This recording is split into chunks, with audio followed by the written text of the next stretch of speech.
Hi everyone, good evening from here. Ọmụa bụ onye a na-akpọ eze nwanyị ya eri ọba.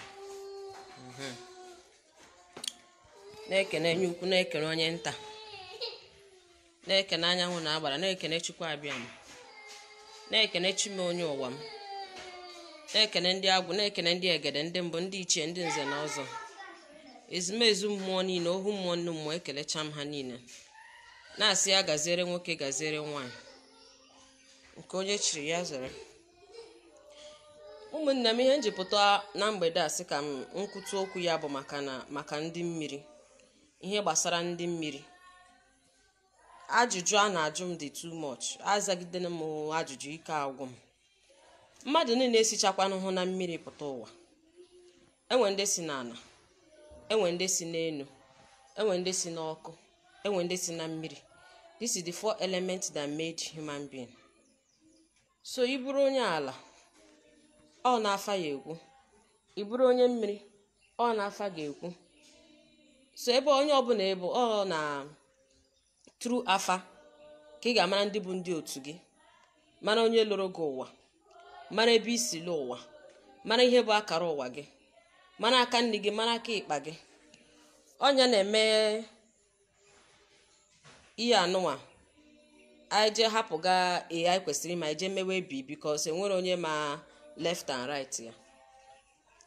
So onye ka m ji pụta na mgbede a ka m metụ small explanation ma ọ bụrụ ndị oyibo gbasara ihe gbasara ndị mmiri a. For instance, onye ọbụla na-enweghịkwanụ a great destiny, as in sorry, ọ bụ na ị nwee a great destiny, there must be a great challenges. I know what I've been through in life, but I decided and determined that I must succeed. Determination is the number one priority. You have to determine that you will succeed. You have to know, you have to believe it. You don't need your mother or your father or your brother or your siblings to tell you. You yourself, inside your mind, determination is the most important thing. Once you are determined, no witches or wizard can stop a determined soul. Once you are determined to fulfill destiny. Now, ịbụrụ onye mmiri ọbụla bụ nnukwu mmadụ. Onye ọbụla si na mmiri bụ odogwu. Ịbụrụ nwoke, ịbụrụ nwaanyị, nọ nnukwu nwaanyị ka ịbụ. Onye ọbụla bụ onye mmiri. Now, ị bịakwa na ndị mmiri dị iche iche. Onye ọbụla nwere otu esi wee kpee, onye ọbụla nwere otu o si wee kere. Ọ bụghị onye niile ka a kpọrọ n'ọrụ eze nwaanyị. Enwe ndị mmiri cha na-agbara afọ, mana ọ bụghị na ha ya arụ ọrụ eze nwaanyị. So o dependere akara otu onye si kere. Otu ọbụla isi kere, ọ na-afa ka a ga-eji chọpụta otu ahụ isi wee kere, then setụlụ ndị gị na ha so. Setụlụkwa na ndị otu gị, mara ihe ha chọrọ nye ha. Ha na-aga ewu ije nye ha ọkụkọ ma nwa ọkụ, anakwa na-aga ọkụkọ ije nye ha ewu, it will not work. So ndị mmiri a na-emezele some people aje n'afa iwe onye mmiri because of the money. Onye ọbụla bụzi onye mmiri, onye ọbụla na-abụzi onye mmiri. It's not like that. Onye ọbụla abụrụ onye mmiri. Everybody is not from water. Mana ihe o ji dị ka ndị mmiri na-enwekarị nsogbu bụ na ndị mmiri have a great destiny to fulfill. Ọ bụkwa na ndị ọzọ enwere. Yes, please don't misunderstand me. Onye ọbụla nwere bụ onye mmiri has a great destiny to fulfill. Enwere something about that person. Ndị mmiri siri ike. Mmiri enwekwana ha iro. So ọ bụrụ na ị na-asị ni marine spirit na-abind and lose, you are binding yourself. Ọ bụrụ na ị ekunwu mmiri chịrị ya n'aka, ụta na-eku mmiri, ikute mmiri jide ya n'aka gị. Ị mara na ị ejidewe onye mmiri, ma ọ bụrụ na ị ga-ekunwu mmiri jide ya n'aka gị, nwere ihe ị ga-eme onye mmiri emetụ ya n'ahụ. Highest, all that, setback, rising and falling and all that. Bụ ihe the person ga na-face until he or she realize who she is or who he is. Then all those things ama mmezi ya affect. so abịakwa na mmiri enwere otu abịa n'ọrụ mmiri ana m afụ some certain people ha were ọrụ mmiri niile a na-arụ ya the same. Ele ihe gị weta mmadụ 10 aha ha dị iche, ha si from different families, different local government, different states, ị bịa were ha rụọ ọrụ ha ọrụ mmiri in the same way. It's not right. Our fingerprint is not the same. As our faces are different, so our problem are. Otu a ka family anyị dịkwa. Otu isi kere abụrụ otu mụnwa si kere. Asị yes, ofu nne na amụma na ofu chi adịghị eke. Chi dị iche iche, ofu chi adịghị eke. Ke gị ga-esi weta ọrụ mmadụ niile. Mr. A bi rụọla eji same ọrụ, Mr. B bi rụọla eji same ọrụ, Mr. C bi rụọla eji same ọrụ. For what? It's not supposed to be so. Ọ bụrụ otu esi eme ya. Onye ọbụla nwere aka ya iche iche. Ị ga-ajụgodo ese mana ihe the person di mmiri ya chọrọ. Ị ga-ama ihe the person di mmiri ya chọrọ. Mana ihe nwunye mmiri ya chọrọ. Before gị jemerewa ọrụ mmiri. Ọ bụ ịnụkọta gị kpọrọ mmadụ jee na mmiri. Everything settlement. Peace. No. Onye akpọkwana gị eje na mmiri ji na-ajụ ya sị kedu ihe wa aha di mmiri gị? Kedu ihe awa ahụ nwunye mmiri gị? So we ijero na this thing kita, ijero na park ji send the message or wait bill. Ijero na park isi ha biko wegara m ihe to Abuja or to Port Harcourt or Lagos without telling them the person that in a send the message to. Akwa the same thing called na mmiri. So ijero na mmiri. Ote se ijero na mmiri je ji ime ihe anụnwa, sorry there. Ijero na mmiri je ji ime ihe mmiri. Ị garuo na mmiri ebe ahụ, ị gaghị akpọ aha onye bịakwutere. Like otam nọ kịta na m jere na mmiri. Aha di mmiri m aka obi ya, aha di mmiri m Chinedu ya afọ. Njere na mmiri mkpọ aha di mmiri m. Chinedu ya afọ abịala m. Chinedu ya afọ lekwe ihe m ji bịa. Ikpọ onye afa. Onye ọbụla di mmiri ya nwere afa, nwunye mmiri ya nwere afa. Njere na mmiri mkpọ aha di mmiri m. Si ya nekwe na abịala m. Nekwe ihe nji wee bịa. So as you ejero na mmiri akpa aha nwunye mmiri gị, ejero na akpa aha mmiri akpa aha di mmiri gị. That is why ọ na-abụ arụgido ọrụ mmiri arụgido asị I don't do how many times, I don't do 1 million times, it's not working. It will not work because the message did not go the way it should go. Mụ na-ekwu ma nke m otu ndị iche si wee gwa m otu m sikwe na arụ nke m. Adịmarụ onye ọbụla nwere otu o si wee kere. But 80% of people are complaining that arụcha ọrụ mmiri a, they are complaining the same thing na ọ naghị aga. Ha na-complain the same thing na is not working. Emechakwa ya. It happened to my husband actually. My husband is spending the 80,000. Rụcha ọrụ mmiri. O ruhu 3 days. Nwunye mmiri abịakwutekwa na nrọ again. It was not supposed to be so. Mana ọrụ mmiri ahụ ka m jechazi jizi aka m hazigharịa ya, achọpụtazi aha nwunye mmiri ya. Aka obi ya afọ. Eje na mmiri kpọọ ya afa nye ya ihe ọ chọrọ. Since that date na nwunye mmiri ebe ihe na-abịa ebinyezi ya ike. All these things ị na-afụgazi ebe asa is design. Onye ọ na-eme nwunye mmiri ebezi na nrọ na-enyezizi ya design, na-enye ya creativity. Na-agwazi ya otu o si arụ dị ọrụ. So some of you people ihe nwunye mmiri unu chọrọ, ọ chọrọ ibunye unu ike. But ọwụ na-emetarị ya. Nwunye mmiri unu bịazi ọrụ na-emetarị ya, ọ bịazi na nrọ, o nwere ike ọ na-edina unu na-akọsịrị unu disappointment, na-emebisiri unu ihe. Onye na-akọsị ya mana eme ya meta ọ bịazi na nrọ, ihe ya na-agwazi gị ọmụọ na-ebunye gị ike, ọmụọ na-emepere gị ụzọ. If you want to go for a contract, kpọọ onye aha, kpọọ chi gị, chi m nekwe m, kpọọ afa chi gị, kpọọ nwunye mmiri gị, ọdị mmiri gị, warụ ha ọjị. Ihe afụ before ijere ebe, even the people will be the one to call you. You understand? So ọ bụghị ejere na mmiri ya ndị mmiri abịala ma ndị mmiri ibela gịnị. And most times ejikwa ihe aja wọka ọ bụ na nwunye mmiri gị gbagotara. Otu a di mmiri m gbagotara. Ị kpọrọ somebody na ngasị wee let me put it this way, onye na-arụzube ọrụ ya just pụta na ọwa eze nwaanyị. Na parade na ọwa eze nwaanyị die ọ na-arụ na onye ọbụla na normal packaging. A na-eme ndị asatara na ndị otu ha. Ijejeje mitie ya. Si ya nekwe ya rụọrụ gị ọrụ mmiri. Onye dị otu ahụ jere na mmiri, ọ bụrụ na nwunye mmiri gị ọ dị mmiri gị gbagotere. Now that person is dị gị na-eso je mmiri ahụ, nwunye mmiri gị ọ dị mmiri gị bịazie ka ọ bịa nara oke. O nwere ike akpọrọ ya afa ihe mere ọrụ ji ọ na-aga ka ọ bịazie na mmiri ahụ na ka ọ bịa nara oke. Onizi onye iji bịa wetere ya oke.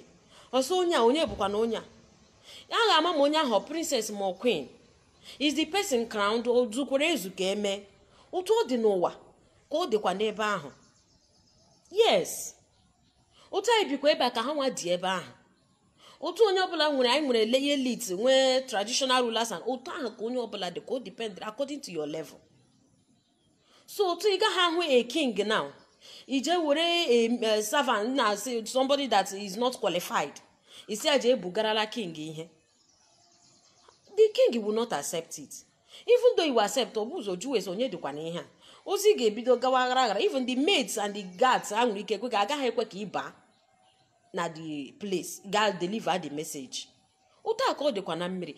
Ndị gị mmiri ga ahụ nwunye mmiri gị bịazie fụzie na onye kpọbịa mmiri wu ofeke na mmụọ bụ ofeke na ife unu na-afụ ya na o nwere ike ọ bụ ihe a na-arụ ka ọ na-arụ. Oge ha na dị oke onye necha gị ya ala ilazie n'abalị ahụ mmiri achụwa gị ọsọ ya ahụ ya daizie ya eme gị tọnda. Odizie ka ịrụchara ọrụ mmiri dị tii na adị worst onye na-aka ọsị ya. Ọ bụ na di mmiri gị nwunye mmiri gị gbagote ije kpọrọ somebody that is not qualified ije na mmiri o nwere ike ị gaghị ama. Actually we don't know, that is why arụgide ọ naghị aga until you get the right person that will handle it for you. Ikpọrọ ofeke jewe na mmiri ọ pụtazi iwe egwewe si negodo onye m chọrọ ịgọzi ọma ihe m chọrọ imere ya, lego onye m chọrọ ibu ya ike, lekwa onye m chọrọ imere nke ame nka ka ọ kpọrọla ofeke ka ọ bịa butere m ihe. Imagine ọ bịazi ya eti ego ya onye rụrụ ọrụ enwe ihe gbasara ọngị nwakpa akpọbịa ka ọ ga-emezi affect because ha motu ha si agbara onwe ha, motu ha si akwachapụ aka ha ịghọta. So onye ọbụla na-ejere gị ọrụ mmiri si ya chọrọ ijere gị ọrụ mmiri, kedu aha nwunye mmiri, kedu aha di mmiri. That is the ọgbacha afa si na a ga-arụ gị ọrụ mmiri na ọwụ 2 naira na 10 naira. Nsogbu anụhụ ngwa onye ka anyị na-ebujere ihe na mmiri afa ya ọgịnị, kedu ihe bụ afa ya. Ya kpọghọrọ gị aha di mmiri gị akpọghọrọ gị aha nwunye mmiri gị don't go again. For those of you who have the experience ụnụ arụgide ọ naghị awa ọkụ, if you want to do it again, I'm not doing it to be can make myself so special. No, I know there are so many of us that is still good, but they decide not to come out. Agwere wo signboard do dibia enwe the time ịpụta na social media like this ịbịa mewe ihe a. Agwere wo signboard enwe ike their connection and ọrụ na-abịara ha everyday ha ma nwe time bịa meweta m na-eme like this live video. So that is it. So onye ahụ kwacha gị ịjụ esi ya kedu aha di mmiri m, kedu aha nwunye mmiri m, kedu ihe ọ chọrọ. Ọ chọrọ peace, ọ chọrọ agreement ka ọ chọrọ settlement, kedu ihe ọ chọrọ. And you yourself ịjụ ajụjụ a na-agbara gị afọ iju ọsọ mafi agbachara ụnụ afọ ụnụ agaghị ajụ ihe agbatara n'afọ ụnụ agbachi nkịtị. It's not good. Mmadụ si ya gbara gị afọ ijụọ ya ihe ọ gbatara n'afọ ya kọwara ụnụ ihe ọ gbara gị n'afọ ijụọ gị afọ, you forget about it.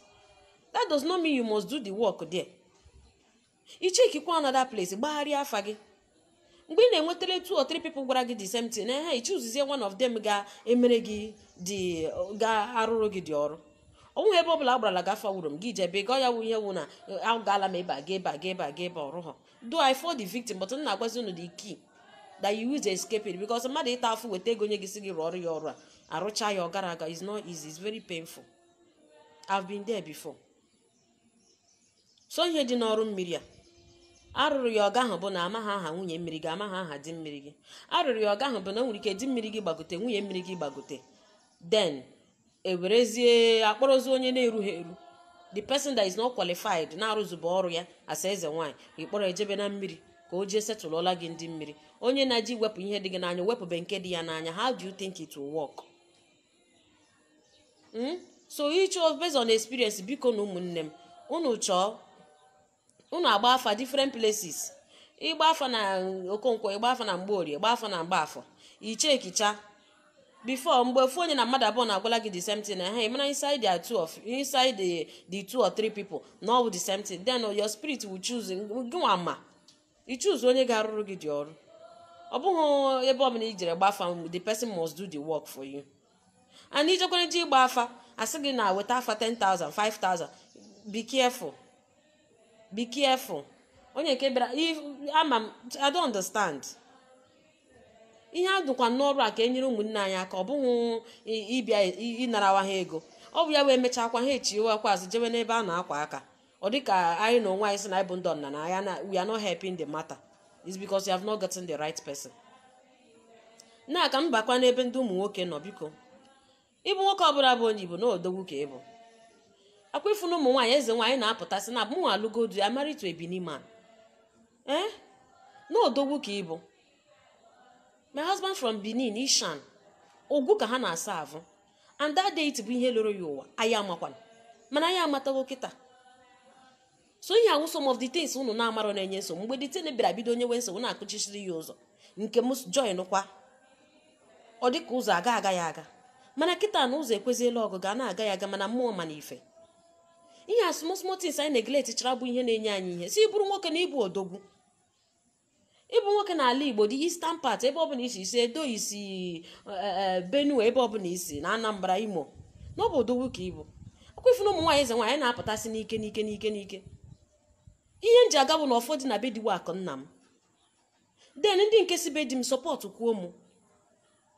Na famili anyị niile bụ be diwa ka ọsọ mmụnwa bụ ihe na-eme tradishọn. Mmụọ niile si na be nna m gbakwute m. Mmụọ niile si ikwu nne m gbakwute m. Is my own benefit. Echi kịta na ha tipuo m unu ụfụ m kịta ahụ uwe ọ karịa ka unu mere ya expect inwewe anya ụfụ enwe anya ụfụ because I realize it early. That is when na-agwakwa unu niile unu nwa bụ ụmụ nwoke bụ odogwu. From any family isi pụta there is a staff of authority dị na be nna gị. Ọ bụghị ikwu ị na-ekele m na iwu dị ọkpa na last born eje buru ya mee ka iwe karịa gị iwe wewe gị. Ọ wụ eziokwu na enwere onye ọ mara n'aka. But they can bless anybody. Because ndị ichie na-acha anya kịta ha na-achọ they are very active now. So I will encourage every man. Ụmụ nwoke niile si na Igbo. Ma ịbụgodu ha onye Igbo ebe ọ bụla isi. Onye nke kpọrọ m tata all from Benin Republic. Ihe ụfọdụ na be nna ya Benin Republic onye Kotonu. Ụfọdụ na be nna ya si na ọ bịa nye ya nne na onye na-asasịrị ya ihe. No savọ ya nye ya nne o tipụrụ ya ụzọ na ihe o mere o ji enwere ezi na afọ. So if he's existing there, why do you think he's not existing? He's existing in the whole African country. Onye bụ ihe anyị ji aga, but we neglect it. But now, thank God that we are realizing it. Why can't we wake up? Ị na-afụsị ụmụ nwaanyị na-emiche na ihe egwuregwu. We are not joking. Ndị iche amadị ma iwu nwoke ma iwu nwaanyị. N'ọwụ ikwete na ihe ha kwuru, ha etipuo gị nye gị ihe ị chọrọ gọzie gị. They don't care me bụ nwoke, even the ilugodu dị pụọ. Ị nọrọ ebe ndị dị go tam na ebe ndị dị m na-eme ya. Ifu ndị ansị gị na ihe m ji aga mmụọ si na be nna m ndị ichie dịwa akụ. Agwụ m bụ agwụ si na be nna m. Ọ bụ eziokwu na ebe ahụ ka m si lụwa pụta ọ bụ ihe si na be nna m. Na onye ọbụla pụtaziri kịta na-abịa werezie ya. Ọ wụzi nke gbakwere m n'ahụ na nwere ike agwa m ya nyetu gị na nyetu. Ha gwe ịkpọ ha egweri gị ụkwụ bọta ha bi ebi na be m. That is the advantage. Ha bi ebi na be m 24/7. They are my place. Ihe ọbụla m chọrọ ha na-emere m ya. So itetezi ụra echi ihe a ga na-egweri gị ụkwụ egwesịrị ya mee gị visit na emere gị visit na echi ekwe azụ ọ bụkwa na ihe ga-agara gị. But you can't use it and compare the person ji aka ya si mba ka m bụrụgodo ọfọ nna ma. Unu aghọtara? Jee buru ụfọdụ don't go and be asking your friends help me, don't help me. Ịma ndị gwọrọ ọgwụ ego before ha adịrị aga gị gatie ihe na-ama ha aka n'isi ya. Ihe eti aka n'ihe na-amarọ. Jee na be nna gị jụọ what is the staff of authority. Ndị nna gị ha ji gaa. Staff of authority mere ha eji live long. Ije chụọ ya dezie ya. Onya bụ some of you men eje desara ụlọ ọgwụ n'ụlọ ụnụ aga arụchada house. Edesara ụlọ ọgwụ na be nna ụnụ na ihe na-eme ụnụ affect. Because ụnụ ama ihe nna ụnụ ji biri. Ha agbana gị nkịtị dị na-eme gị affect na-ata afọ. Then tomorrow you wake up then ha na onwe ha ewepụkwa up mebiere gị ọgwụ. Kedu ihe ụnụ chi na iji emebi ọgwụ? Almost ihe niile m gbara afa this week ọgwụ be nna ha. Imebi dị ọgwụ because they neglect ihe nna ha ji biri. Ha neglect ọfọ nna ha neglect kwanụ nna ha. If not ọ bụ na ị deziri ọfọ ndị dị na be nna gị ka isi na mmadụ ya esi n'ezi bịa lie ọgwụ na be nna gị laa free a ga-akụji ya ukwu die. Before na-abịa da abasef akụjie ya ukwu n'ụzọ inogo enter. Ọ bụrụ ihe ife ka na ihe mmụọ ka a na-arụ. Ihe anyị na-emewu ihe mmụọ. Ndị a na-echekwere n'aja bụ ndị mmụọ.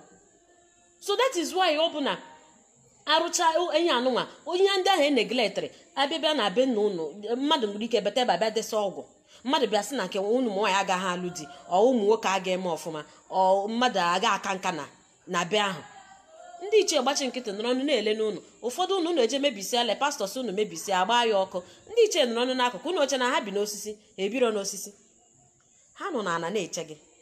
a na-ebu ala ebu a na-ebu ala ebu ha nọ n'ala na-eche gị. Agaracha must come back. So that is it. Ya bụ na those ọgwụ a na-eli ga na-eliri ụlọ onye ahụ nọ na-egwuru fan. That's why most of you ịlazi ụlọ jere ụlọ na-arụ ụlọ ahụ ụlọ na-arụzi ya na township ọ ụlọ mekwere na escape. Even their network eruola 6G nke anyị ka nọ na 4G. Ebupụtara 5G onye ọbụla na-eti, mana network ndị mmụọ eruola 6G. That is why eji afụ 4 beyond. So ọ bụ na township ahụ erugo ụlọ ịdọ free, ịnọkwa free o. Not many people na-arụkwa ụlọ na Port Harcourt ọ hangekwara ha nke ọ na-eteke 2-3-5 years before arụchapụ ya. Enwede ya na-agbata ya n'ọsọ. Otu a ha na-achịkwa gị n'ụlọ ka a na-achụ gị n'ama, a na-achụ gị n'aka nne, a na-achụ gị n'aka, a na-achịkwa gị n'ọfịs ebe ị na-arụ ọrụ. Some of you are sacked chụrụ ụnụ n'ọrụ na-ama ihe unu mere. You can't even explain why you are sacked. You can't explain why you are having some problems. Ndị iche agbachina nkịtị na a na-atana gị nọ ya na-abanye ha agba nkịtị na-ele gị. Mana ọ bụrụ na ije dezie ha ihu nye ha nri ka ihe a na-anakwana gị, what are they requesting from you? Ordinary ọjị ji ya gwa ha okwu, ordinary ose ọjị, all those things iji ya kpọọ chi gị, kpọọ onye lụrụ gị ụwa. They are not evil. Your ancestors are not evil. They are not witch, they are not wizard. Ha nwa bụ ihe anyị ji biri. Ha nwa bụ mma agha anyị ji aga otu ụlọ m na kịta. I can leave it here open, mee travel, lọta ike dị gị bata ihe furu iwere ịzagidere nkompas zachi buru oche chere m nọta njụọ gị ka ihe na-eme ebe a. Because ọ bụghị m nwa na-eche onwe m. That is what kwa n'isi anyị niile n'otu n'otu. Ọ bụghị anyị nwa na-eche onwe anyị. Enwere ihe anyị ji biri na-eche anyị. But until you realize that thing, dezie that thing, oche gị, chekọta ụmụ gị, chekọta ụmụ gị. It's not about even protecting you. Mepere gị ụzọ. Oke gị ama mfunarị gị again. Your contract or your business, whatever you are doing, will never slip from your hand. You maximize your potential. Nke ọbụla wo oke gị ga-afụ ya ọbịarala gị n'aka gị straight. Ọbịara gị n'aka gị straight. You cannot lose any of your blessing again. So ụmụnne m bụ ụmụ nwoke, unu na-elekwala ụmụ nwaanyị na-achakashi anya na-eburu ya ọkwa otu o si wee dị. Ọ dịzị ka ụmụ nwaanyị nweziri obi karịa ụmụ nwoke. Ama m na unu nwere obi, mana unu agaghị aghọta. Unu na-ele ya anya the other side. Ihe ahụ ị na-achọ n'uko elu, ọ nọ n'uko ala. Ekwele ka onye ọzọ nara gị oke gị. Ekwele ka onye ọzọ nara blessing dị na be nna gị. Jee na be nna gị chọọ ụfọdụ na be nna gị, jụọ ihe ha na-asa avụ. Chọọ wụrụ Amadioha, wụrụ ini odate anụ na ebe. Idezie ihe ọ wụrụ ntoyi wụrụ iyi afọ, idezie ya. Ha gozie gị, mepere gị ụzọ, ihe agaziere gị. Ị na-ozikwa na Holy Ghost bind and loose. Ịrahụ ụra ịrahụ ya firiri. Ị na-eje eje ihe atụzi ụjọ nwa agaghị atọ dị gị sa because enwere ka ị nwụọ. Enwere ka ị nwụọ na-erughị eru. You can never die premature. They are protecting before you put down themselves. Ha mara na ebe ị na-aga chekwara gị ụzọ gị. You don't need to die making noise, shouting Holy Ghost fire bind and loose. We don't need it. You don't need it. Ihe n'idiri bụ ndị ichie dị na be nna gị. Ihe n'idiri bụ ụfọdụ na be nna gị. Ihe n'idiri bụ ịmata ndị otu gị, ndị gị na ha so. Na enwere mmụọ na-achị gị. Ihe n'idiri ịmata mmụọ ha na-achị gị. When you know all these things, you attain a great height. Ụzọ ga-agaziere gị. N'ọkọ ha kwa m n'olu. Ndewo unu.